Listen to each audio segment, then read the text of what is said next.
And now, the LSU Football Fix with Preston Guy, presented by Tiger Bait, starts now.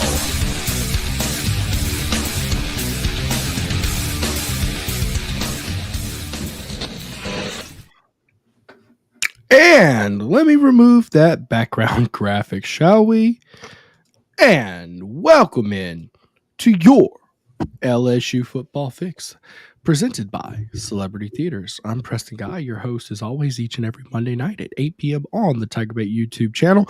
Join with me as always each and every Monday night, even when the New Orleans Saints are rightfully screwing up a tank season. My co-host, publisher at Sports Illustrated's LSU Country, Zach Nagy. Zach, man, what's up? Man, get ready for the holidays. Obviously, we're sitting here Christmas time, but LSU business doesn't stop, and we've seen that over the last couple of days, and they're killing the portal. You and I have been as busy as ever, just as everybody else has, kind of covering LSU, but excited to talk about it, talk about the additions, and see what's up next. You're an animal for coming in not only Christmas week, but Saints game day. Now, I figured I did have the thought to not do the show tonight, but move it around. But then I started looking around. I was like, number one, I don't know how much people truly care about the Saints at this point in time. Especially, I feel like people watching this show, they're mostly LSU first fans, and then Saints are probably secondary. I mean, maybe there's certainly some who consider them even. Don't get me wrong. I'm just trying to make my best guess in terms of how we manage the show. I just think that this season, I mean, Spencer Rattler is going to get the start. He's arguably your third string quarterback. And I think fans are pretty 50-50 on if they even want the Saints to win the game tonight. That's where I sit. Like, I'm sitting there, I'm like, just tank at this point. It seems that's like what I'm saying. They have an opportunity to literally like get a good draft pick. They somehow miraculously get a win, and I'm sick of it. So I'm tuned out. I'm tuned out for Saints right now. It's like the Saints, since Sean Payton took over, when they're bad, they're not bad enough to get the fans excited about what's to come. I mean, like what's been the worst season since Sean Payton? Was it like what, 6-10? Is that the worst that they've had since Sean Payton took over? Anyways, sounds about right. You haven't had any super high round pick draft. I'm like, this would have been the year. This would have been the year to do it, but you got to go out and start winning once you fire your coach. I hate that. Fire 3449 says, everyone hit the like button. That's the butts. I'm just here so I don't get kicked out. I have a little group chat I do on Twitter for supporters of the show. And I just teased everybody. I said, y'all leave a comment tonight or I'm kicking you out of the group. And of course, Stephen Miller. I'm just here so I don't get suspended. He's the best, man. He's good. He's such a loyal supporter of us. Yeah, no, well, I mean, a lot of people are very loyal supporters that I see here tonight. And look, if I'm not putting your name up here, I don't want to leave anybody out. But Fire 3449 literally hits this comment every single week. Esteban has been here since 2019, commenting stuff like this. Stephen Miller here all the time. Carl the Cat done. Well, I don't want to be fined, so I'm here. The sky ain't falling, am I right? General theme of the show tonight. We have to discuss if this has a chance to be LSU's best roster since Brian Kelly took over. LSU has absolutely killed it in the portal. We're going to break down kind of those numbers where they stand and maybe take a look at what's to come, although I think more has come in than will come at this point. With 13 players signed, I'd say that's a safe bet. We're going to take a look at, I'd say there's one big name that's in the portal actively that LSU will still be going after. Is that right, Zach? Do you have anybody else other than Byard on your board that you're keeping an eye out? Yeah, I think for me, I'm probably going to take Byard off my board for now. Really? I don't think they're necessarily pursuing him as heavily as they might have been all these other guys. He's visited Virginia Tech, Vanderbilt, LSU, and just capped it off with a Colorado visit. I had the opportunity to catch up with him a couple of days ago, and it seems like a decision is going to come pretty soon. But it seems like he could be trending elsewhere. Guys that I'm looking at that are in the portal and uncommitted, I'd probably be sitting back and looking at Northwestern offensive lineman Josh Thompson. I think that the guy who was on campus took a visit. Guy. We'll see massive. Did I see 6'8"? Is he 6'8"? Is that right? 6'8", but he's huge, man. Like, this is a monster. But look, yeah, no doubt. Like you're looking at your board right now, and you're going to look at some offensive linemen and stuff. But you and I'll get into that. We'll talk about what Yeah. portal needs are left. We'll dive into that for sure. My point is on the plural players coming in, I'm expecting it to slow down at this point. Yeah, now, I'm not saying they're done, because I think that coaches are smart and they kind of see writing on the wall for certain players on other teams, that they also understand that there is, still 8 teams playing football in the playoffs, right? And there could be some good quality players who bounce off those teams, so they're going to play it by ear with a lot of this stuff. And you know what? Probably one of the big issues is the big nugget here is Harold Perkins. Does he come back? Because that's a big name. Who and I think, in my opinion, what's best for Harold Perkins is coming back to LSU. So it's also big from that perspective. But then we'll touch on, if we have time at the end, and if I get enough comments of people actually interested in it, we will talk about the Texas Bowl. You know what I found very interesting about this Texas Bowl is, man, LSU's a lot thinner than you would think after these portal losses. Yes, like the cornerback room specifically is one that I'm looking at, but you can circle a bunch of different groups as well, even offensive line, to a certain degree. But yeah, you're right. Offensive line's probably, and look, I don't know if thin's the right word, but a lot of your regular names are out. So, things like Sage Ryan, he won't be there. You know what I mean? Like, what's your safety room right now? Toviano, Jordan Gilbert, and Deshaun Spears? Yeah, but you think Toviano, is he? Are they practicing him at safety, or are they still working full time? He's getting first team reps. Yeah. Okay. Well, okay. Well, then there you go. I was assuming it would be Spears in there.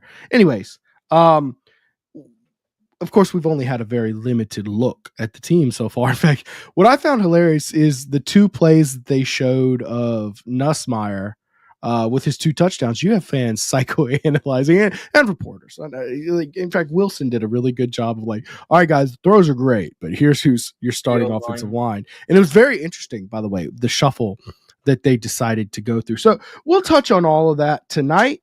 LSU right now has the number 2 class, according to 247, in the portal.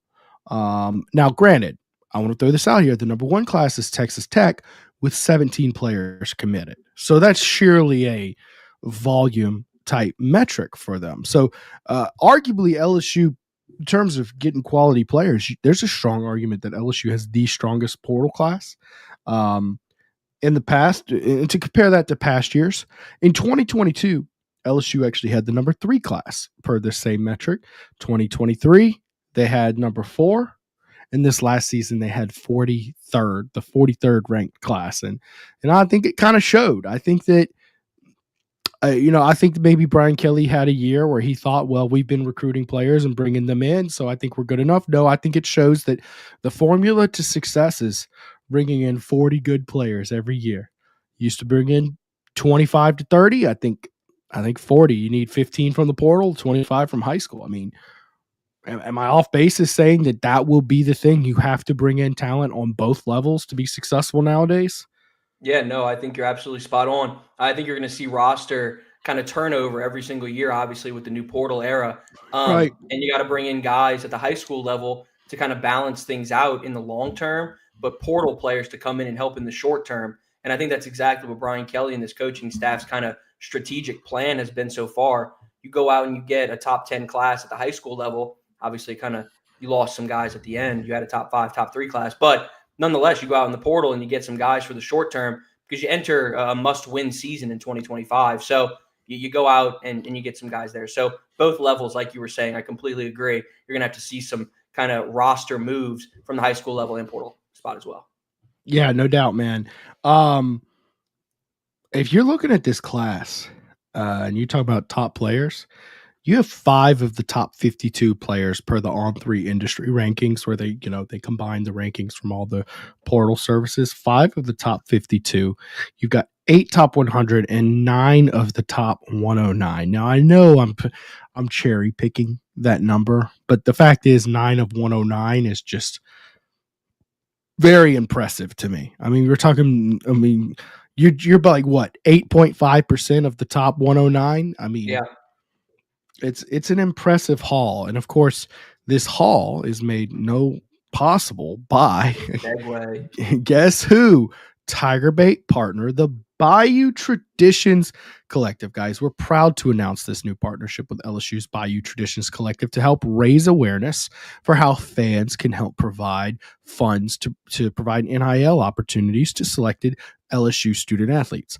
All contributors who support the Bayou Traditions Collective through the options on their website, BayouTraditionsCollective.com. Of course, the link is in the description of this video. You're going to get TAF points for every $1,000 contributed. You're going to get 4 TAF points. That's how TAF has stepped up to help really support this collective, because that you need both to be successful as a program moving forward. So these points will count toward your lifetime philanthropic totals, right? Donating is as simple as visiting this link in the description of our video, selecting the fund you would like to contribute to, entering payment information if you want to set up a recurring payment. That is a new option that they've added. So guys, help make the Tigers great today with the Bayou Traditions Collective. I love that I get to, kind of give a recap of where we're standing every show and plug those guys in. I'm very excited about this partnership with the Bayou Traditions Collective. And let me tell you, those guys have been hard. I mean, really hard at work the last couple weeks. So shout out to those guys. Let's see here. And Zach, in a bit, we're going to get to some comments. Zach, I actually want you to touch on the cornerback room, because you sound like you had a lot of notes prepared for that, and we'll touch on the bowl game roster. Let's see here. Stephen Miller, is this the most loaded cornerback room LSU has had since 2019? Is he talking about for the bowl game, or is he talking about for next season? Because those are two big questions. He better be talking about for next season. Yeah. What you think? The bowl game. How is the cornerback room looking for the bowl game, Zach? Quarterback room's thin. I mean, obviously you lose a bunch of guys, but you have Zy Alexander still in the mix. He's going to play in the bowl game, which to me is an interesting decision. For me, I feel like he's proven everything that he needs to. He's been banged up for a little bit of his LSU career, so I feel like he doesn't have that much more to prove. But nonetheless, to get one more game in the purple and gold is obviously fantastic. You get Ashton Stamps in the mix as well, PJ Woodland. So you kind of have your 3-headed snake right there to come in and make a mix. But the buzz for me right now is DJ Pickett's here and practicing. And obviously for everybody, obviously he cannot play in the bowl game. So before that question even comes in the chat. Which, DJ, by the way, when I'm the commissioner of college football, freshmen in irrelevant bowl games will be able to play. I agree. But the fact that he's out here, he's moved in, he's in Baton Rouge, he's practicing with the team, it's a big deal to me. And last time I feel like we saw somebody, last 5-star cornerback, to come in and practice during bowl prep was none other than Derek Stingley. So boy, he was by far your best corner on the roster for that bowl game. Yeah. It wasn't particularly close. I think they had like walk-ons starting or maybe just young guys. It was rough. I think it's so important for him to be here practicing with his team and getting acclimated, for him to have, Preston, 8-9 months worth of practice reps, getting used to a college regime. I mean, I think that's so important for him come next September, because I think ultimately you're going to see him take significant snaps and meaningful snaps in week 1 at Clemson. So what better than to get your feet wet in December, 3 weeks removed from putting pen to paper with the team. So it's exciting to have him in the room and practicing. But coming back to what you were really talking about, your cornerback room is relatively thin, but you got some bodies that can make up for it come. So it's top heavy on the cornerback room. It's top heavy. You know, like you've got your 2 guys who've been there. Who's your 4th corner? You'd have to kind of dig up a little bit and get kind of crafty to truly name your 4th corner here. Yeah. So I get what you're saying. It's probably not as bad as that 2018 bowl game. You're talking about the comp to Stingley there to TJ Pickett is very obvious, but if you want to throw back another reminder, it does remind me of when a Zach Mettenberger enrolled for Cotton Bowl prep against Texas A&M in 2010. And, kind of a lot of people were sitting there saying, man, your best quarterback's not eligible for that game. Of course, he didn't start the next year in 2011, but it was still a lot of eyes on him. Anyways, so going down this bowl game roster, your left tackle right now, at least it looks like on paper in the videos we've seen, Tyree Adams. Now, obviously, I think that's kind of been your de facto sixth man when he's been healthy this year. Paul Mabinga at left guard, which is interesting because you might be thinking, well, what about Miles Frazier? Isn't he playing? Miles Frazier's been practicing at right tackle. That's the one I think is so interesting. And I'll talk about why. Chester at center, Bo Bordelon, right guard. Why in the hell, after a guy has been in college football, starting 4 years as a college football starter, are you now sticking him at right tackle after starting, 30 games at left guard for you? It's not like he's coming back next year and you're trying to give him a look there. I was a little bit of a head scratcher. Why not stick Weston Davis there? I like Weston Davis. I think he's a guy who has a lot of potential. He's physical. He's fun to watch. We had the chance to watch him during fall camp. Obviously, he's kind of like one of your next up guys. So, yeah, to have Miles Frazier there would certainly be a little bit of a unique spot, given he's an interior offensive lineman.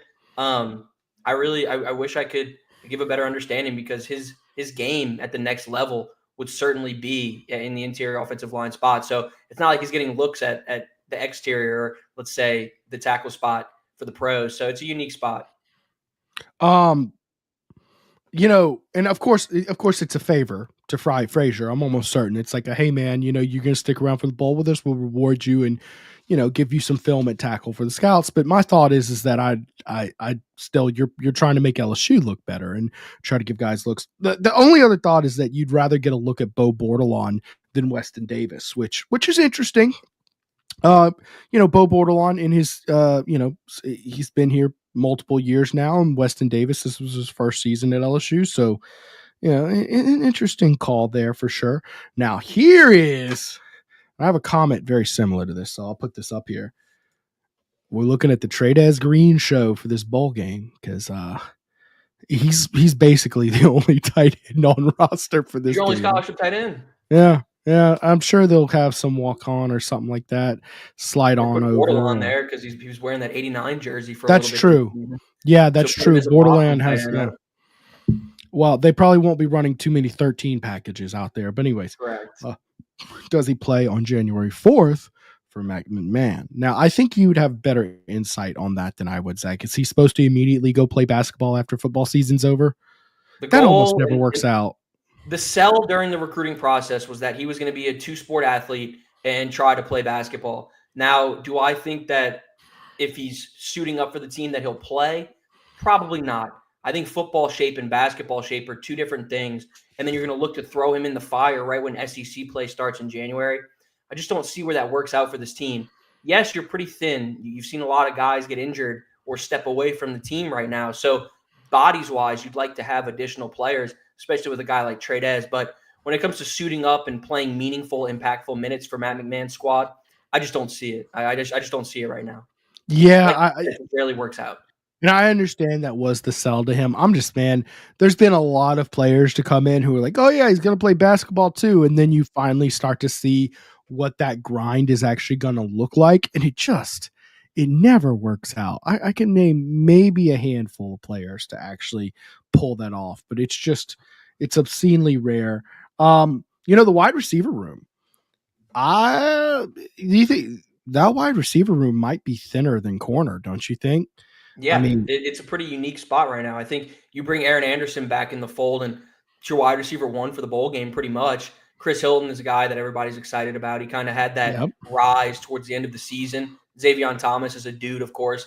Billy Ott is a player that I'm not going to call my shot and say that I think that he has the chance to be an impactful guy moving forward, but I just think he's a guy who can get polished this offseason and take that next jump next year. But I'm excited to get a look at him in the bowl game to see if he can carry some momentum into the offseason and get some meaningful reps under his belt. But to what you're saying, surely that room is razor thin right now. Now, you think Billiot gets the fourth receiver spot? Or could it be the speedster? Watkins? 10-1-9. Yeah, I think, and if you ask Buddy Sanji that too, he loves Jelani Watkins. So I think a lot of people are looking forward to seeing him get on the field. But I think you could see kind of a wide variety of players. I don't know if it's going to be one set, let's say number 4. You're going to throw out a lot of youngsters and let them get some reps under their belt. Now, what I'm almost certain happens with that 4th receiver spot, and I don't want to disparage the kid, but there is a veteran walk-on, Javen Nicholas, who probably will be your 4th receiver for the bowl game. But I would really like to see one of the young guys. Speaking of young guys, last guy I'll highlight here tonight. There's other spots, other roles people are going to need to step in. Backup quarterback. Now, AJ Swan is doing the commendable thing. He's entering the portal. I think it was very obvious watching him this year that he didn't have much of a future at LSU. And he is entering the portal. He is transferring, but he decided to stick around for the bowl game. Man, I saw someone comment, and I don't know that I want to put it up because it kind of trashes somebody else's show, but they were like, they should give him an audition for a going away shot for his next team. And, I don't look at it like that. I'm like, man, you need to give your guy who's sticking around your program a chance to show what he's got if you get that chance. And Nussmeier will be your starting quarterback. But look, let me ask you, Zach, before I put too many words in your mouth here, AJ Swan, Colin Hurley, who would you go as your backup quarterback for this game? And that's a situation where I could just sit back and ramble on and on. Yes, you could want to give AJ Swan that quote-unquote audition. You might have already given him that when Nussmeier went out and Swan struggled towards the end of the year. And then on the other kind of shoulder is where I would sit back and say, man, give Colin Hurley some damn reps. Like, this is a guy who's young. He's going to be, quote-unquote, battling it out for QB2 alongside Michael Van Buren. So why not see what he's got? I mean, he's 17 years old. He's been around the program for a year now. Why not give him an opportunity to step in the mix and show what he's got? We know he's got some zip on the ball, but let's see if he can process it and kind of get the wheels turning a little bit inside and see if mentally he's prepared for this as well. So on one shoulder, I say give AJ Swan that quote-unquote audition. And then on the other shoulder, I'm like, man, let Colin Hurley rip it and see what he's got, because we know that he really can throw the ball. And I think he's such a good kid. I want to see him win. I want to see what he can give this program. Yeah, I might be a little heartless at this point, but my thought is he had his audition. It was called the Oklahoma game. And that is precisely what I'm saying. I completely agree with you. He had an opportunity to go in the game and establish some confidence, get some film. And, they rushed Nussmeier back in, but he was awful. I mean, he was really missing on some throws there. So I don't know. He damn near threw the ball in the club level when he was trying to throw a touchdown in the end zone. I mean, my goodness. Yeah. So I hear you. Trust me. Look, and it'd be one thing if it was just like, okay, first game nerves, but like we saw that at practice. Nothing in practice ever impressed me, or the spring game for that matter. So I do wish him well. I think there are certain systems and places which he can be successful. And that is what I'm hoping happens for AJ Swan. I'm sure he's an outstanding young man, goes to class, makes good grades, tips his waiter and opens doors for the women in his life, but I'm telling you what I've seen on the film. Anyways, yeah, I'm heavily hoping they get some Hurley reps. Guys, let's get to our first ad break. We'll be right back. I'm going to get to heavy dose of comments, and then we're going to dive into this portal talk. We're going to dive into what LSU's done, who they brought in since the last time we were talking to you on this podcast, who they might bring in. And of course, we got to talk about probably the biggest on-team roster move left to be decided is Harold Perkins. So anyways, we'll be back to that in just a bit, guys. I do want to let y'all know our title sponsor, as y'all know, each and every year, our show is brought to you by Celebrity Theaters. It's Louisiana's only locally owned and operated theater with locations in Ruston and Baton Rouge, guys. Because they're locally owned, there's going to be certain things you're just guaranteed to see each and every time. A clean facility, better pricing, superior customer service, state-of-the-art technology. Of course, the Baton Rouge location has an invigorating arcade featuring over 50 games. It's the largest in town. A bar featuring wine, beer, and frozen drinks, oversized leather reclining seats, and of course, they have their Dolby Atmos 3D sound system. And guys, look, if you're looking for the best steak in town, guys, you got to go check out Struby's on 107 3rd Street in downtown Baton Rouge. Struby's prides itself on providing a 5-star dining experience for a reasonable price. Struby's is locally owned with ownership in the building daily, taking a level of pride in the food and service you just won't see from any corporate establishment. Struby's features a full menu of specialty meats, including USDA Prime Black Angus beef, 100% certified Wagyu New York strip, and for those looking for something outside of red meat, they offer items such as the dry-aged pork chop, black truffle lobster pasta, redfish, and plenty more. Book your reservation online tonight at Struby's.com. Make sure you let them know Tiger Bait sent you in. I, of course, went there just the other day, and let me tell you, Rick, the owner, this guy has worse injury luck than Miles Brennan. He was in a sling last time I went to see him, and as soon as he gets out of the sling, he's in a boot, broke his foot. Poor guy. So if you see a guy hobbling around working hard to serve you at Struby's, you know that's one and only Rick Vollen. Great guy. Joy partnering with him to promote his show. Let's talk about Alumni Hall real quick, guys. Of course, y'all see the hat I'm wearing tonight. Holiday season at Alumni Hall, guys. If you are looking for a last second Christmas present tomorrow, guys, pop on into Alumni Hall. It's like Disney World for an LSU fan. Go check it out. It's great. They're your ultimate shopping destination. They've got it all. Nike gear, Champion, Johnny O, Onward Reserve, Peter Millar, Southern Tide, hats, Yeti gifts, accessories, and more. Make sure to let them know Tiger Bait sent you and use the promo code TigerBait, all one word, in store, online, and you'll get 10% off your purchase. Go shop with my friends at Alumni Hall and use the code TigerBait to shave. Guys, I've got apparel for the whole family, all officially licensed. And look, if you want to get some online, I know the big push is going to be get it in store so you get it in time for Christmas, but they do have free shipping on orders over $99. You can also go in store and get the little Mike the Tiger head that's so darn popular behind me.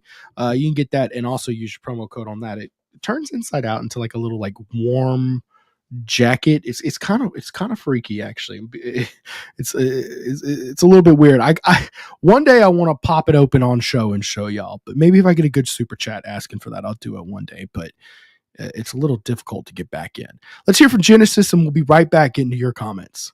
Drive-in style and luxury with a new Genesis from Genesis of Lafayette. Buy a 2023 Genesis G70 3.3T Sport Prestige Executive Demo and pay only $39,870. Buy a new 2025 GB70 and take $2,000 off the MSRP with value owner, competitive owner incentive, plus finance for 2.99% APR for 60 months or 3.99% APR for 72 months. Don't forget to start your shopping online by visiting genesisoflafayette.com. All righty, let's see if I can get any good comments here. Preston, just say what you want to say. Kick rocks. I feel like Zach gives me a hard time for being a little too unfiltered on this show. Like, I think sometimes I'm just too like passive and too like nice when it comes to this stuff. I don't know, man. I mean, part of me, okay. If you're a college athlete making $20 million a year, I look, Bryce Underwood, I will have zero qualms with taking shots at next year if he isn't worth it or whatever else. Okay. Once he gives me something to criticize him, a kid like AJ Swan, who I know isn't actually making NIL money, I have trouble being too high. I don't want to attack the kid. You know what I mean? Because they are still kids. They are amateur-ish athletes. You get what I mean? But I mean, at a certain point, you do have to discuss and say he's not the guy you need for your program. All right, thoughts on Sage Ryan actually signing with Ole Miss? How many teams will exploit wherever he lines up? You know, Pro Football Focus sometimes has some really weird stats. Don't do this. Did you see Say it. apparently he gave up 0 touchdowns this year? Man, I have to question their methodology on sometimes tracking these things. Like, okay, Everybody knows how PFF should work. You use it when it fits your agenda. That's how PFF works. You use it when it fits your agenda, not when it says that Sage Ryan gave up 0 touchdowns. That is mind-boggling. I refuse to believe that. We watched okay, I remember they put out a stat that LSU's O-line had given up 0 sacks, right? And their starting O-line. And that's because that didn't include like blitz packages and stuff like Bingo. Like, they're so meticulous with the way that they go about their process. And this, by the way, this is no dig on Sage Ryan, because if you look at the way that the, let's say, trio of safeties graded out and whatnot between Major Burns, Jordan Gilbert, and Sage was the best of the three. I can say that. I can say that pretty wholeheartedly. But to say he didn't give up a touchdown, oh my goodness. Please don't. There are certain plays that players make that feels like their entire career is them making that play. And for Sage Ryan, it is taking an over-aggressive pursuit angle just to be beat to the outside on a long touchdown. I feel like I've seen that play 6,000 times. There's players like Jared Garantano for Tennessee, where his entire career felt like it's rolling out to the right just to throw it out of bounds. Jarrett Lee, seems like his entire career, he was throwing an interception for a touchdown. I mean, there's just certain plays that get ironed into your mind, and that'll just never leave my mind for the rest of my life. The aggressive pursuit angle just to be beat on the outside. I wish Sage well. He did play for LSU for, was that 4 seasons? Yeah, 4 seasons. Stuck around a long time, and I think it was best for his interest and LSU's interest to go elsewhere. I don't know that Ole Miss was the best spot for him. I think there were times he made plays and other times where it's like, this just ain't it. I do know that the level of play that LSU needs at safety to go to the next level is beyond what Sage Ryan can give you. So maybe he's a depth piece, but frankly, I think sometimes it's better to get the veteran guys who aren't going to get you to the level you need to go, get them out of the way, and try to bring in some more talented players. Now, that being said, you have not brought in your all-star safety in the portal yet. So if you're going to lose a guy like him, you got to bring someone in. Or perhaps DJ Pickett is that guy. Perhaps Delane, the guy from Virginia Tech, although I don't think he's played any safety at Virginia Tech. I think he's played 33 games at corner. He's just a physical corner. He's played a couple of reps at safety. But like, okay, he has played safety. It's not a significant amount. And I think that's why this gets so fun now. Not to cut you off, but I think where it gets a little bit fun now, because I mean, look, your spot in the safety room is razor thin right now. It's clear as day. Javian Toviano, Jordan Gilbert, and Deshaun Spears. That's your three-headed monster right now out there. Like you said, you haven't landed your big fish in the portal yet at safety. We've seen them attack all other position groups, whether it's, I mean, my goodness, they've got a tight end already. They've got receivers. They've got the heir apparent to Garrett Nussmeier, it appears right now. So you've got a lot of guys there, but when it comes to the safety room, you're razor thin. You lost Kylan Jackson. You lost Sage Ryan. You lose Major Burns. You're thin right there. So now your next piece when it comes to the portal is going and attacking and trying to get, I say 2 safeties, and I think that's pretty understood, I think, to go get 2 safeties before portal season kind of winds down. And we're going to have to hope that it's a heavy hitter right now, because those 3 bodies that you have right there, Javian Toviano hasn't taken a college snap at safety. Deshaun Spears is a guy who you're still hoping can hit that next gear. And Jordan Gilbert was just abysmal in 2024. So you're thin right there. And then you lose a guy like Sage Ryan, who was, believe it or not, one of your better safeties. Now you got to go out and hit that position group with force, because now it's the number one need to go out and get before portal season winds down and closes. That's the spot where you're probably looking worse after addressing your portal. I'll say this: you're a long way from done in the portal. Tafiq Bayard would be a guy who might change that. But I mean, ultimately, you're looking for 2 safeties in the portal.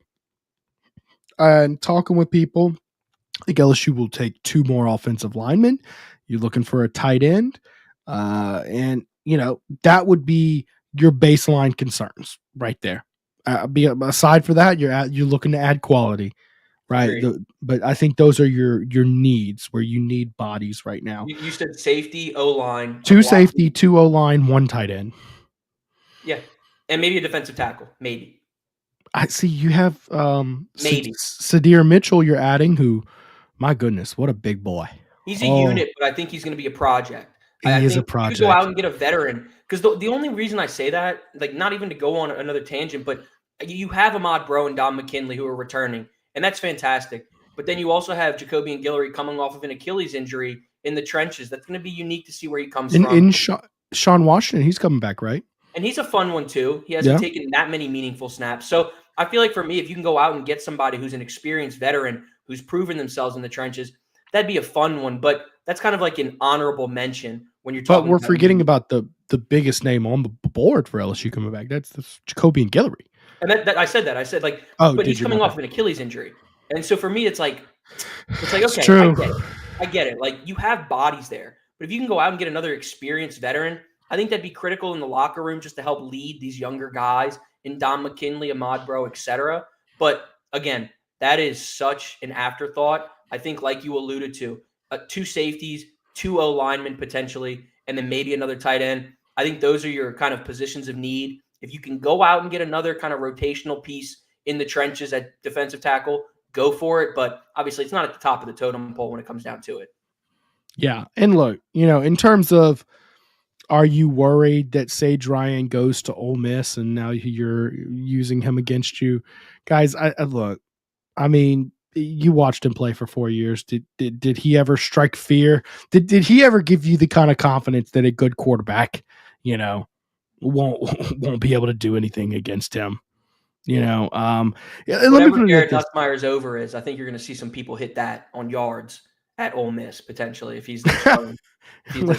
That is the buzz around town, I hear. Ultimately, you look at the 19 players LSU lost to the portal. Okay. Do you have the number in front of you? Is it right? 19? I think I got it right. Anyways. 17. Okay. The 17 players LSU lost. Look, I'm told the only one LSU coaches is really bothered by was CJ Daniels. And that's a guy who, based on who you're bringing in with Nick Anderson and Barry and Brown, they're better at wide receiver. So CJ Daniels hurts. By the way, I'm hearing that Miami, I mean, they went all out trying to get him. Because they had to go outbid Auburn for him because his quarterback from Liberty, Caden Salter, right? Okay, Caden Salter went to Auburn, and they kind of were thinking maybe they rejoin up. Well, he ended up in Miami, and I'm hearing he got a Salter go to Auburn or Colorado. Hold up. Actually, you might be right. Hold up. He got an offer from Colorado. Let me double check this. Caden Salter. Because actually, now that you say it, I do remember they landed Juju Lewis. And you remember the graphic of Shadur handing Juju Lewis the keys? And then I saw the Caden Salter news. I think it's great. I think if you can have Juju Lewis go in there and learn as a kind of a true freshman and learn under Salter, I think that's fantastic. But yeah, no, I mean, when it comes down to it, you're absolutely right, Preston. It's really it's Colorado. It's the loss of CJ Daniels is one that would hurt to a certain degree, and obviously people were bidding for him. The other one that kind of not rubbed me the wrong way, but one where I was kind of like, damn, was Kamorian Pimpton. I really would have liked to have seen him step back and play here, man. Like, you're sitting with a razor-thin tight end room. The torch could potentially have been passed to him. I get it. You can go to TCU and go do what you need out there. But for me, the two that I'm sitting back and just like, damn, was definitely CJ Daniels and Pimpton. Yeah, and look, I would agree with you, Kamorian Pimpton. I'm just going to tell you, from what I'm understanding, coaches weren't really bothered by him entering the portal. They like what they got in Trey Green, but now you are thin at tight end because of that. But you bring in the portal guy. What's his name from Oklahoma? Bauer Sharp. Yeah, Bauer Sharp, solid guy who caught 42 balls in that OU offense, which was dreadful. I'll take that. But yeah, no, he's at Colorado now. Salter is. And what I find funny is, are they going to do a graphic of Juju handing Salter the keys back? Oh, that'd be so. No, let me give those to Salter. Actually, I'm gonna hop in the back seat for that'd be so messed up. Tiger Mart, wasn't Sage he was a 5-star coming out, and actually there was a lot of buzz that he might go to Bama, but at the last second, LSU came in and took care of business and closed out on him. I had a really good comment about the quarterback making $8 million. Let me see. I can find that. That is crazy if true, by the way. Oh, talking about my the goodness. Tulane kid Mensa. going to Duke. No, is it Duke? Yeah, Correct. Duke. It's Duke. All right, hold up here. All right, here we go. Chris Melder. What about the recent reports of Darian Mensa making $8 million for 2 years to go to Duke? Well, my first thought was that's a lot of money for Duke. And I started poking around some people familiar with Duke, and they're like, that number probably includes some other crazy stuff. No, we don't know that Duke has that kind of money to be thrown around for football. And then I started thinking about it. I was like, hey, if that would be making as much money as Bryce Underwood per year. That's at least the number I'm hearing is Bryce Underwood got offered $4 to $5 million a year, right? And I guess Darian Mensa has actually proven it at the college level. But then the whole reason Bryce Underwood is worth that much is he's supposedly a generational prospect, a messiah of quarterbacking, right? And you're taking that leap of faith into him. So I don't know. I mean, that news.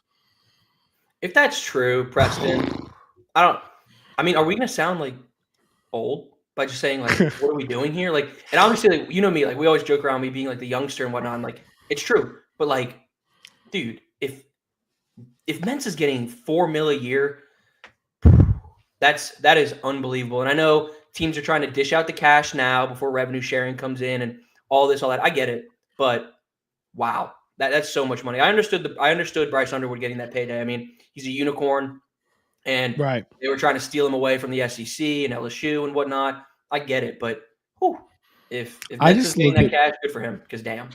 I look at the Underwood situation. I was talking to some people about that. Remember Nico? All right. I can't say it, so I'll see if you can. Iamaliava. Okay, Nico. I just say Iamaliava just to get it out the way.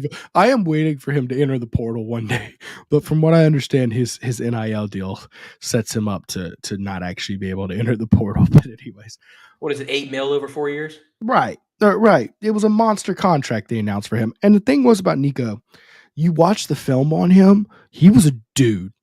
I mean, he was every bit of one of the better high school prospects you'll ever see. It was as surefire as a bet as you could possibly get for Nico Iamaliava. I just call him Nico and call it a day. Iamaliava. There we go. Okay. It just takes me a while. Well, I try to get these names. It's like Tongue of Iloa. Took me a while, but like once you start saying it right a couple times, it starts to roll off the tongue. Anyways, Iamaliava, he's been okay for Tennessee in year 2, but there's a lot of buzz saying, dude, I don't know. I don't really even know if he's been okay. Most of his touchdowns came against Chattanooga and G5 teams. When it came down to the SEC, I mean, I don't know. I think he has a ton of potential. He's long, lanky, has some zip on the ball. I think he has a ton of upside. But you obviously don't pay $2 million for upside. You pay $2 to $8 million over 4 years for an instant impact piece.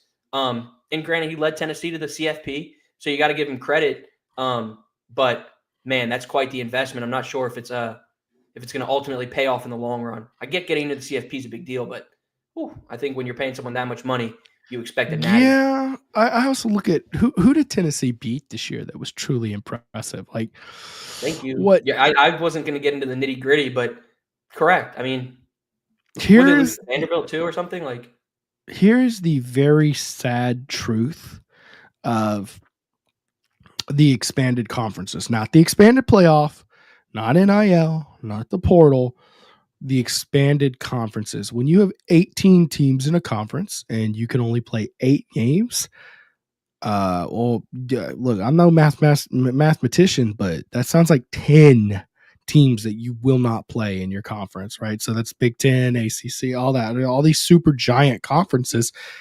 It's really luck of the draw is going to determine, who's going to have your best records in the conference. And I think part of that is that the die landed nicely for Tennessee and that, they weren't tested too much this year. And they beat Alabama, but again, Alabama, not such a great team this year. And by the way, all the talk about, well, Bama would have done better than SMU. Look, man, against bad teams, SMU was more consistent than Bama was against bad teams. Bama lost to Vandy. Bama got blown out by OU, and they were really bad. Sure, Bama beats Georgia. Kind of a wonky, wild game. But, I mean, there's no guarantee that Bama does any better than any of the teams that got blown out in the first round of the playoffs. By the way, thoughts on the first round of playoffs? Did you enjoy watching it at least, or was it just too much for you? Yeah, I mean, if I'm going to be completely transparent, I mean, it just wasn't that fun to watch. It was just all blowouts. And I know that's just the luck of the draw and whatnot, but I think they have a lot of tweaks that they need to make moving forward when it comes to seeding these teams, because that just wasn't fun. And I know it's the nature of football. One team might come out and just clobber the other one because it's their day and they're at home. And that home atmosphere is obviously that much more important. But man, Preston, those were not fun games to watch. I feel like that's a pretty safe kind of statement. They were just all blowouts. So very intrigued to see how they kind of tweak this moving forward from a seeding perspective, non-neutral sites and whatnot, see what they do in that regard. But yeah, to keep it short and sweet, no, I did not enjoy those first round games as much as maybe some other people did. So I have two thoughts on it. Number one, it's possible 12 might have been too many, but there is an angle that this is kind of what we've been asking for years, is to give these smaller teams and teams who play tough schedules and just tripped up one or two times, an opportunity to prove they can compete on the big stage in a game that matters. Think about SMU and Boise. They get a chance to prove, hey, we belong with the big dogs, right? Well, now we get to find out, and we get to find out the answer is no. So it's kind of a good thing that you play this game and you don't have to deal with a UCF saying, well, we belonged, well, you're in there, undefeated UCF. Go ahead and show us what you got. And I get that. Obviously, me being a guy who went to a G5 school, like, I completely get it. Like, I get wanting to be in the big dance under the bright lights and in the bigger stage. I completely get it. I just think seeding wise, they got to figure something out. Do you think Boise State and Arizona, even Arizona State, do you think they deserve to get a first round bye? Like, I think they have to tweak some stuff. Does the ACC champion get an automatic 1 seed in the basketball tournament? I get the automatic bids. I get it. Beautiful. And I talked to weird comparison. Where did you see that? It was on this show actually when you were out. We were talking to Chris about it. And Chris Gordy, he brought up, you don't get all, and he wants just top 12 teams, right? I disagree with that. I think Power 4 champs should get an auto bid. I don't care about where you're seated though. Like, okay, you're in, but you're going to be the final seed. And he brought up a good point on the Group of 5 champion. Okay, a Group of 5 champion can get in if you're in the top 12. If you're not in the top 12, that means you're not going to be a 1 or 0 loss Group of 5 team. And I like that. There's a good point, like Boise would have made it this year, right? I think they're in the top 12 Correct. anyways. Yeah, that's a good team to include, a 12-1 Boise. What happens one year when there is no real super dominant Group of 5 team and they all have like 2 losses? You know what I mean? Like, are you going to stick a 10-2 Coastal Carolina in there? Anyways, exactly. Good point. I'm all for that. And by the way, there's no Group of 5 team who's going 10-2 and saying we deserve a chance in the big boy playoffs, right? They're gonna kind of be like, yeah, no, it is what it is. So again, it's kind of a good thing we get to weed these teams out and we get to dismantle these arguments that, well, you deserved to play for the championship. No, you did not, because you did get a chance to play and you did get blown out. These are good things. That's part of it. Let's talk a little Harold Perkins. Now that's the big nugget, and of course we're all waiting. And I've been kind of poking around, and as this situation moves further and further, the confidence has grown to an all-time high in terms of Harold Perkins returning.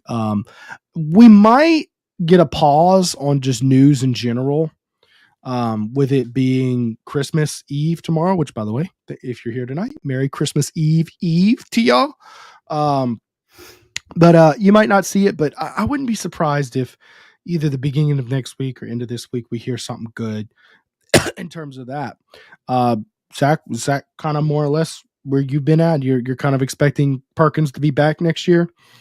Yeah, I think when it ultimately comes down to it, you hit the nail on the head there. Confidence is growing. I would believe that Harold Perkins would be back next year, and I think it's in his best interest. I think it's a guy who, yes, he got hurt. Yes, there's been some kind of issues with where he has his quote unquote bread and butter at on the field, but I think you give him another year under Blake Baker in this defense, see what scheme they can dial up. Right. I think it's in his best interest to return. Obviously, we haven't seen him say anything definitively. We're waiting on that announcement still, right?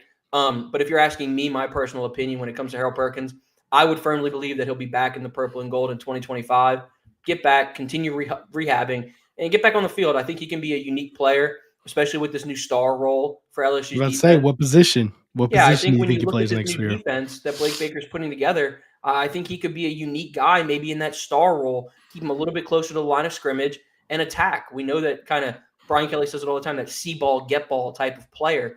Maybe in the star role is where he can kind of find that new groove like we saw as a true freshman. So for me, kind of coming back to it, I would think he'd be back next year. We'll sit back and wait for his official announcement to see what the actual kind of answer will be. But for me personally, I think he'll be back in 2025.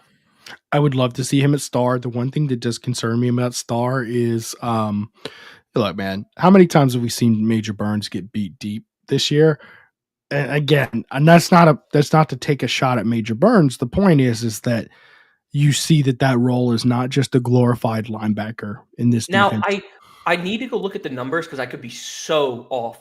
But I feel like throughout those first 4 games of the season, Perkins was one of the higher graded defenders in coverage. He is. No, he consistently has done that. Yes. They might not have been going at him and trying to take the top off and whatnot. Like we saw somebody like maybe with Major Burns get kind of solely focused on and have them really just abuse him in that regard. Just go at him over and over again. So that might not have been happening with Perkins, but you give him some time under Blake Baker and maybe we could see him kind of be able to drop back and be impactful there. But yes, you're right. It's a completely different spot. You're all over the field. It's a challenge. And I think if you're looking at somebody who's super athletic, maybe he could be the guy to really thrive in that role. Well, my only point here is that sometimes that position plays a deep zone, right? Yeah. And that means you're the last man resort. That means you're going to have to cover a slot receiver running, a seam route, right? And that's that's a tough role. I think you need to be a true DB or at least have DB coverage skills to do that. And of course, my evidence is, all the times we saw Major Burns struggle with that this year. Yeah. So that's kind of where my concern comes into that. But there's certain elements to his game where I think he might be able to pull it off. And of course, you want to talk freak athleticism. Perkins, if he's fully healthy, I mean, I don't think there's any doubt in my mind he can run with just about any receiver downfield. That's not concern. Is about whether or not he has the skill set to truly pull that off. So I think that'd be a huge get for this program. I think linebacker, you'd be looking pretty good if you can bring him back with both the Weeks brothers, him back. Not to mention you like reps you're getting out of some of these young guys. You can get some good stuff. While we're on the topic of linebackers, are you in any way kind of surprised that they maybe didn't go attack another linebacker in the portal? I know you obviously have Witt, you have West. You liked what you got from Devon Keys. I was very impressed with Devon Keys. You lost Atkins, though. Maybe you hope Tylen Singleton takes that next step. But are you in any way a little bit surprised that maybe they didn't go and get a experienced veteran linebacker, knowing that you only have Witt? West has been a little bit banged up. Devon Keys is so young. That's kind of like your 3-headed monster right there. Are you surprised they didn't try to go get another guy? Maybe a little bit. And I'm not. They might still get a guy, but And I don't that's think so nitpicky, by the way. That's not me saying like it's a need. That's just being nitpicky. it is. But that's a good spot to be in. You know what I mean? That's where you want to be at as a program. But I mean, Yeah, ultimately, every down on this defense, you're playing with 2 linebackers by default, right? correct. Now you will run some 4-3 in it. I'm not trying to disparage that, but if you're talking about running a 4-2-5 base defense and your 2 linebackers are Whit Weeks and Harold Perkins, don't you feel pretty good about it? I mean, isn't that arguably the best 4-2 linebackers in the country? It should be on paper. On paper. And of course, at this point, that's all we're doing is talking about on paper. Now, what they actually end up playing on the field is completely different. But then you go to a 4-3, and all of a sudden you're putting West Weeks on the field. And don't forget, they're bringing in Zach Weeks as well. So they got some young blood they're bringing in to come in and develop. I'm trying to blank. I'm blanking on who they brought in the recruiting class for linebacker, but Charles Ross is your head. Oh yeah, CJ Ross, Jaden Breaker. I mean, look. Let me be transparent. I think you have a ton of bodies in the linebacker room that are impactful.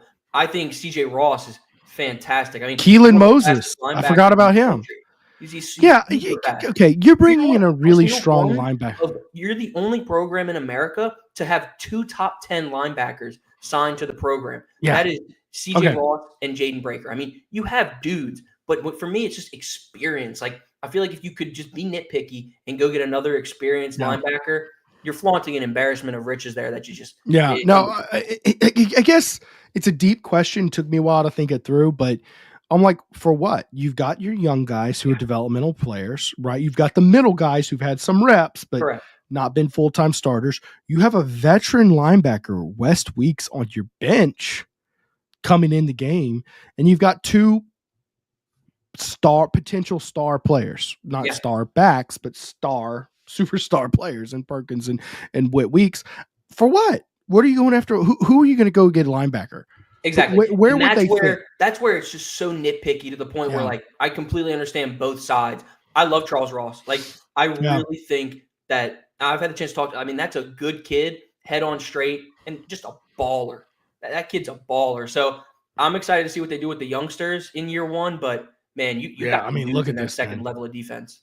Yeah, Keys, Weeks, Perkins, Ross, Keelan Moses as well. I mean, you've got a nucleus of young linebackers.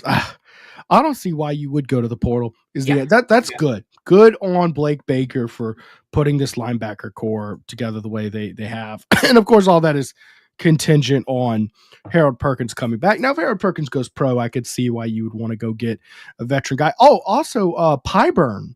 Now, I think Pyburn's kind of a tweener. He's a jack. He played that like jack. Yeah, but there's no jack in this defense. So, like, is he going to play edge? Is he going to be like a third down edge rusher?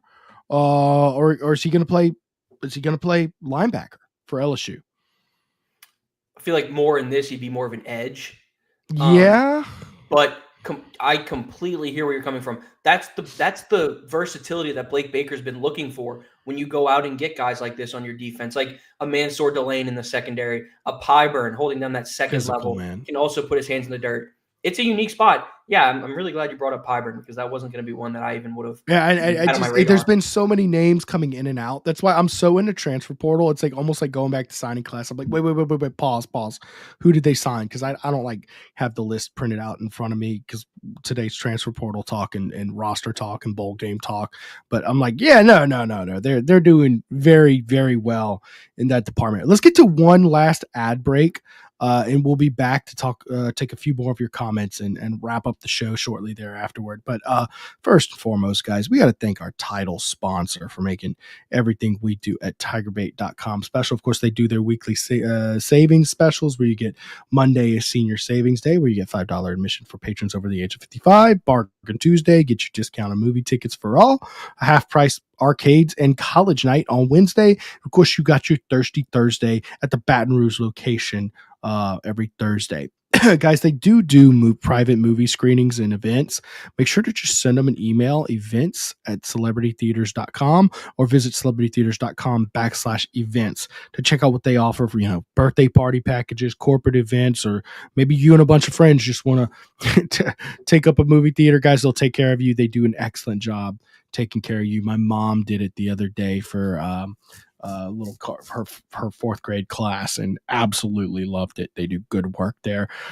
One thing we try to do with all the sponsors on this show, guys, we try to partner with locally owned businesses that we experience firsthand and we know we can endorse to provide an outstanding experience for our listener. This football season, we're proud to add Capital City Grill to that lineup. They're located at 100 Street, Lafayette Street in downtown Baton Rouge. Capital City Grill is your ideal lunch and dinner stop for a casual dining experience. Capital City Grill features a variety of sandwiches, burgers, seafood, pastas, steaks, and with almost everything priced excuse me, at $30 or below for an affordable experience. Don't forget to celebrate a Tigers win at their Sunday morning brunch, 11 a.m. to 2 p.m. Book your reservation online tonight at capitalcitygrill.net. Make sure to let them know that Tiger Bait sent you in. And let's hear a little bit from Rejuveme, and we'll be right back. At Rejuveme, we specialize in medically monitored hormone and weight loss therapy, giving you the energy you need for all life's challenges. Let us be your age-defying clinic. Restore me, refuel me, Rejuveme. RejuvemeMedical.com. Looking to rejuvenate your health? Try Rejuveme Medical. Their expert team offers GLP-1 medications for weight loss and wellness. Feel your best with Rejuveme. Visit RejuvemeMedical.com today to begin your medical weight loss journey. All righty. Let's see here. Like, people are asking about running back, and man, it's hilarious. Nobody's even mentioned running back. It's so good. So loaded. I mean, Caden Durham, get him fully healthy. I know somebody was saying in there, you get him fully healthy. I mean, he was battling that foot injury all year with those two dislocated toes and whatnot. Yeah. You get him fully healthy. Caden Durham's obviously a baller. Harlan Berry is just a stud. JT Lindsay is a player who I think could open a lot of eyes when it all comes down to it. And you still got Caleb Jackson on the roster as well, too. So you got four critical pieces right there currently on the roster. It's an exciting time. Frank Wilson has an embarrassment of riches to work with in the backfield. Jawan Johnson. You get what I'm saying? Like, it's a pretty good little backfield. I think this is the strongest that Brian Kelly's had at LSU. Not the strongest Frank Wilson's had, because he did have Fournette and Geis on the same team, which just sounds disgusting. It's pretty gnarly. Someone was asking if the linebacker LSU just brought in was too light. Let me scroll up to that comment because I do want to address that. Yeah, they were talking about Patrick Payton. Mm-hmm. Yeah, Patrick Payton, the kid from Florida State. He's 210 playing edge. Does that worry anybody else? I don't think. Where are you getting his 210 from? He's 250. Okay, all right. I was like, I don't think he's 210. And they correct him on that. And okay. He's a legit 250. I mean, this is a monster. I'm going to be excited to see how his technique and whatnot starts to come back in the mix here. But this is an absolute dude. He's the number 2 overall transfer for a reason. I know he had some shaky times in Florida State, but we'll see what happens here in Baton Rouge. I'm excited to see his development. He's got a similar build to Micah Parsons, from what I understand. I love Patrick Payton. According to 247, and this is not the consensus, but he's number 2 overall player in the portal. A consistent theme I like with this portal class is their film is stronger than their stats. If you actually go and do the homework and watch what these guys are doing, I mean, they might look okay on paper. The quarterback from Mississippi State being a notable example, where you look at them and like 11 touchdowns, 7 interceptions. Okay, go watch those throws. Go watch those throws, man. The film does not lie for these guys. Patrick Payton, of course, Pyburn. I love Pyburn's film. You know what I love about Pyburn from Florida? He will take on a block. Oh, he's nasty, man. And that's so underrated when you're watching film on players, because that's been a big problem with LSU's defense last 4 years is guys won't take on blocks. When you have too many players who want to make the tackle or give up, they're trying to go around blockers, and sure, you might get around him, but then that blocker's still blocking, or, you're out of the play by the time you ran around him or whatever. Pyburn will blow your block up, and there will not be a hole. And that's so big because maybe another linebacker cleans it up, makes the tackle, maybe a safety comes up, and it was clogged. And that's such the disrupting plays is so. Ooh, I love that, man. A lot of these guys. Holly, update on his case in Taviano. Now, Taviano, I think he's cleared, right? He's good to go. Yeah, he's good to go. Holly, I want to say the judge recused himself in September, and they basically made the decision that the new court date wasn't going to be during this season. They said, look, Holly, you can enroll at LSU, but we can't have you on the team with lingering serious charges out there. Last I heard, and it's now been a long time ago since we've gotten an update, because frankly, there aren't very many updates as a legal process gets drawn out like this, but they had a lot of confidence that Holly will get acquitted. Well, they still gotta, go down the line. Then they downgrade the charges, but anyways, it was still serious weapon charges, but I think that they like dropped it from homicide charges. Like they dropped all that. Anyways, I think they'll deal with it sometime this offseason. He's going to take a red shirt year this year. Good for him, and hopefully he'll be back. If Trey Holly comes back, you're in excellent position at the running back. Excellent. If he doesn't, you're still doing pretty good. With or without Holly, this is the best room Brian Kelly has had at LSU. Let's see here.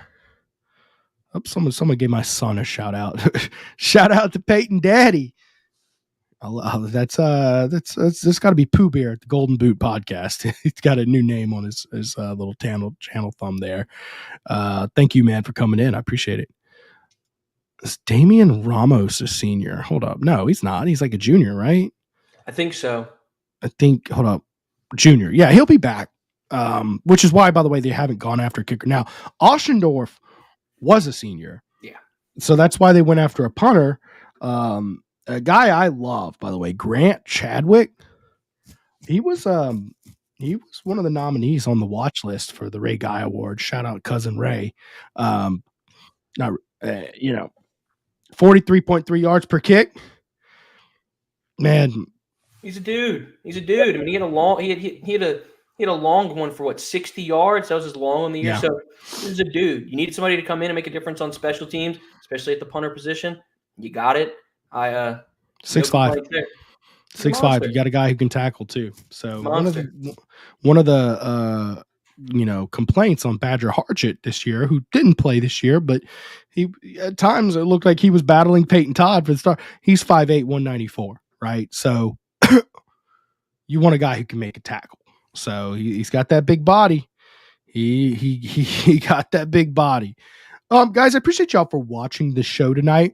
We're gonna hop off and try to catch the back end of the Saints game. I'm hoping the Saints lose, but it's because I think it's best for the team, not rooting for the Saints to lose as a program. Love my Saints. But I will hop off. Y'all make sure to like the show. Hit subscribe to the channel if you haven't. Our subscriber growth each and every week just blows my mind. I think we're at 34,000 subscribers. So I really appreciate y'all for supporting the show. If you missed the beginning of the show, go back and rewatch it. Appreciate that. Buddy and Mike, they're not built like me and Zach. They're going to be taking Christmas off. Of course, Wednesday is Christmas Day, so we'll cut them a little bit of a break. But we will be back next week. If I'm not mistaken, it'll be the day before the bowl game, December 30th, right? So we'll be back then. We'll talk heavy bowl prep. And then we will move on and continue doing this show until National Signing Day, like the official one in February. So it should be like February 3rd or something will be our final show. So we're looking forward to sticking around with you. Make sure to give Zach a follow on Twitter at @ZNagy and keep up with all his work on LSU Country at SI.com. I appreciate y'all. Y'all have a wonderful evening. Catch y'all later.